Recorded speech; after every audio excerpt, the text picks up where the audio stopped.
Magandang hapon mga ka-happy hour.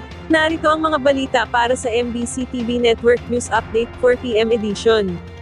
Ready-to-eat food packs ng DSWD ide-deploy na sa mga pantalan sa bansa. Nakahanda nang i-deploy ng Department of Social Welfare and Development ang mga ready-to-eat food sa mga pantalan sa bansa bilang paghahanda sa mga inaasahang kalamidad ngayong tag-ulan. Naglalaman ito ng pre-cooked meals at magiging bahagi na ng relief items ng ahensya na ipapamahagi sa mga naaapektuhan ng kalamidad lalo na ang mga na-stranded sa mga pantalan. Ayon kay DSWD SAS Leo Quintilla, isang relief prepositioning agreement na ang nakatakdang lagdaan sa pagitan ng DSWD at Philippine Ports Authority para sa paglalagay ng ready-to-eat food packs ng DSWD sa piling pantalan ng PPA. Kabilang dito ang North Harbor Pier sa Maynila at mga pantalan sa Bicol Region, Eastern Visayas at Batangas kung saan madalas maraming nasa stranded na pasahero tuwing may bagyo. Nasa inisyal na 120,000 RTEF ang ide-deploy rin ng DSWD sa iba't ibang field offices sa bansa. Huli namang tiniyak ng DSWD na masustansya, masarap at halal certified ang mga ready-to-eat food pack lalo na at dumaan ito sa higit isang taong pananaliksik ng DOST Food and Nutrition Research Institute. So right now we have a call of 120,000 boxes that this will be distributed, allocated to the different regions. Nag-increase lang tayo sa mga areas na mayroong mga critical ports. So right now, nagsa-start na tayo na deliveries. So tomorrow, yung ating start of the deployment of the dispatch will be the National Capital Region.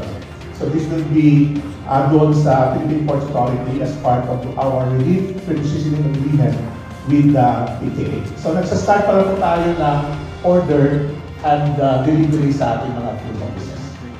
Samantala, sirang navigational floodgates sa Navotas na nagdudulot ng kalbaryo sa mga taga-Malabon at Navotas maaayos na sa July 1. 3 araw pa ang hihintayin ng mga taga-Malabon at Navotas bago tuluyang makawala sa kalbaryo ng pagbahak na nagpapalubog sa dalawang nabanggit na lungsod sa area ng Kamanava. Sa Palace Press Briefing, sinabi ni Palace Press Officer Attorney Claire Castro na patuloy na inaayos ang nasirang floodgates sa Navotas. July 1, ani Yusek Castro, magiging fully operational ang floodgates sa Navotas at mula dito, ay tiyak maiibsan ang hirap ng mga nasa area ng Kamanava na ilang araw na ding babad sa tubig baha. Nagbibigay naman aniya ng update si Navotas Representative Toby Chanco, na nakikipag-ugnayan din sa Department of Public Works and Highways. July 25, 2024 ng personal na puntahan mismo ni Pangulong Ferdinand Bongbong Marcos Jr. ang nawasak na navigational floodgate matapos na nagpumilit ang isang barge na pumasok sa channel mula sa dagat at nabangga ang navigational gate sa Barangay Tanza 1, Navotas.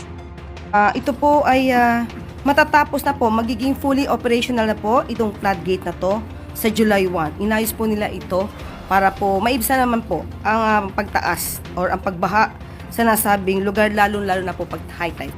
At yan ang mga balita para sa MBC TV Network News Update 4 PM edition. Abangan ang mga susunod na balitaan mamaya para sa 5 PM edition.